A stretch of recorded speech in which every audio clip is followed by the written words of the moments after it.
So passionately play your position no matter how bad things get. Passionately play your position. You are significant. Why we are here is not for our own glory. Ultimately, we're here to lead and to serve everybody else. By doing that, we encourage others to do the same. Gia Arvin, I'm a realtor and I'm state president for the Women's Council of Realtors in the state of Florida. She was inspiring, funny, kept our attention wonderfully, had a powerful message, and most of all, she was relatable, which is uncommon for most speakers that we see. So enjoyed her thoroughly and would definitely recommend her. She was inspiring. As this man is running towards me, I'm thinking, where's he going? And he's running right towards me. I've got my purse open in my cart. When he gets to me, he says, I got it, and he takes his elbow, and he literally pushes me away from my own cart. Now, ladies and gentlemen, I want you to know that I am one of the sweetest, most beautiful Christian women in the whole wide world. But at that moment, I went into crouching tiger. I am ready to start swinging and beating this poor man down right there in the middle of the grocery store. I think he's about to try to steal my purse in broad daylight. When he gets to me, he screams one more time. He says, I got it. And as he gets ready to swing the cart, he looks at me and he slurs his word and he goes, Riggy, push the carts. And I got a lump in my throat as I realized here I was getting ready to beat this man down in broad daylight. And he had an intellectual disability of some sort. I got choked up because he wasn't trying to harm me. He was trying to help me. And this young man probably had experienced more fouls than I was ever going to experience for the rest of my life. And he was so enthusiastic about pushing my cart. And I don't want you to miss the leadership lesson. It's this. Someone believed in Ricky enough to give him that job pushing the cart. They didn't put him in the back and shove it, say, go count corn or cucumbers. They gave him a job out in front serving others so that he could feel significant. To me, that is true leadership. It's about being significant. That epitomizes passionately play your position. You see, here's this young man with more fouls in his life than I probably was ever going to see for the rest of mine. And yet and still, he knew what it was like to wake up with the energy and excitement to go and help serve somebody else. See, one day in that hospital, Andrew woke up after being many, many days in intensive care, and suddenly he could see just a little bit of light. It wasn't a lot, but it was just enough. And the way my son still sees even now is he's totally blind in the right eye and he's totally blind in the left peripheral, and so he sees as if looking through a little comb.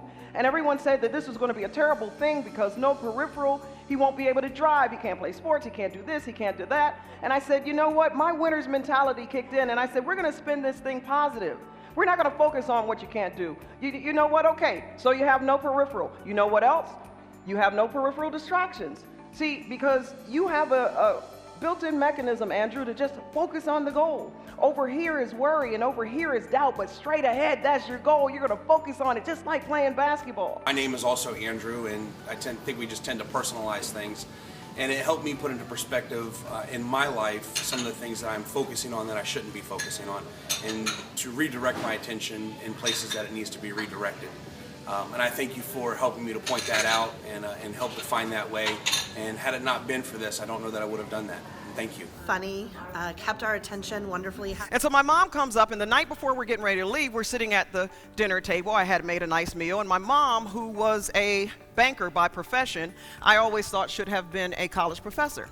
You see, my mom had a PhD in lecturing me, right? And it was always something I needed to do with my life, and she had this little way about herself. She would say, you know what I think you should do? And I would go, oh no, here it comes again. And it was always the same thing. You need to settle down and get yourself a good man. Get you a rich man that will take care of you. Like you can find those at the Walmart, right? Give me 2 on a rollback, you know? I said this at a training session once, and some smart guy was like, there's no such thing as cavemen. I was like, look, dude, I'm 52 years old and I do online dating. That guy right there asked me out last Tuesday. Don't tell me. I snapped. Stop it! I couldn't take it anymore. But Mom, you don't understand. Stop it! I said. So I put them on a plane, and I put them on a train, and I took them to the most congested place I could find. Downtown New York City, Fashion Ave. Macy's was having a sale on cute shoes. Well, first and foremost, I want to go ahead and say this. I have never, I've been blessed to be speaking for over a decade now. I have never, ever attended an event that gave you mimosas before you speak. So I'm loving y'all right now. Everything feels so good. And most of all, she was relatable. Hi, I'm Mary Ellen Castellano. I'm the District Vice President for the Florida Women's Council of Realtors, and I just saw a fabulous presentation by Vera Jones. The two takeaways I have from it are about faith, how important it is to have faith and to believe in yourself, and her quote about don't let your limited sight cloud my vision, and that is going to be, I don't know, just my mantra from now on. So this is a fabulous conference. I've been to so many conferences. Vera's a fabulous speaker, and she made it the best one I've ever been to. Never ever doubt your significance to change lives for the better, and always remember, you elevate your own significance every single time you empower others to believe in theirs. I got so excited about Andrew's growth. When he graduated from high school, I decided I was going into the t-shirt business. So I made this t-shirt. Please don't cloud my unlimited vision with your limited sight. I thought that was an awesome saying. I was so proud of myself. Don't hate me for being clever. This one was important. Number 6, sight versus vision.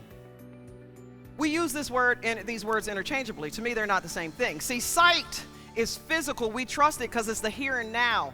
We can see it, so it is. And it's physical. Vision is spiritual. Vision's that thing that was put down inside of you to say, hey, I think I want to go work at the Toyota plant and maybe move up in management. Hey, I think I want to work with the school district. Hey, I think I want to join CDF. Hey, you hadn't done it, but you had to trust your vision, not your sight, that you would. People don't grow because we're too grounded in only wanting to trust what we already see. I invite you to trust your vision and watch yourself grow. You are amazing, and you represent everything that Outlook Nebraska talks about in terms of just having a can-do attitude. Is that pretty much your spirit? Yes. Yes, I can tell. I could tell the first time I met her. I learned on the bench my freshman year at Syracuse University is to just breathe. Have you ever thought about maybe the reason you're not where you're supposed to be is because you just need to rest? Take a breath, breathe. We go so fast all the time. Maybe there's a second half that you need to be rested and prepared for. So breathe. The E is for evaluate and analyze. Best time to figure out what you want to do next is when you're not doing what you want to be doing. Take your time. I sat on that bench and said, when I get in that game, I'm going to know exactly what I'm going to do to play harder. I know how I'm going to play defense. I know where I'm going to find the open shot. The N is for nurture. It's a good time to take care of yourself, but it's also a good time to nurture your patience and your perspectives. Guess what? You don't learn to be patient when you're getting everything your way. You learn to be patient when you're not. And you also seek new perspectives when you're not happy with what you currently see. The C is for cheer. Cheer for others. I sat there at Syracuse University and I happened to look around and there were other people scoring baskets and doing great things. Who knew? I thought it was all about me. Cheer for others. Maybe it's a good time to give. What a concept. And the H that's the big one. It's your hunger. It's your resilience test. Because I can tell you right now, when you're on the bench of your life, 2 things are going to happen. Either you're going to quit, or you're going to find the perseverance, the desire, and the hunger to go harder than you've ever gone before. Ultimately, we're here to lead and to serve everybody else. By doing that, we encourage others to do the same.